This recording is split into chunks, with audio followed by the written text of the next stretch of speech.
ku kita. Maka mari siendeken perkuah hati simbelin segala nasi gejap kari, maka pujian kepada Tuhan sangat luar biasa menolong kehidupan kita.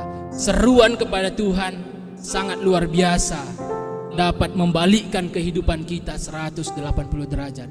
Mari siendeken adorasi kita.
Jika Daud membuat sebuah puisi untuk mengajak orang lain untuk memuji Allah, namun apa yang kita buat, apa yang kamu buat, apa yang kamu lakukan untuk mendorong dan membimbing orang lain agar mereka mengenal dan mempermuliakan nama Tuhan.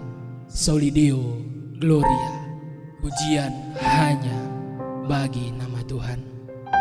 Amin. Mari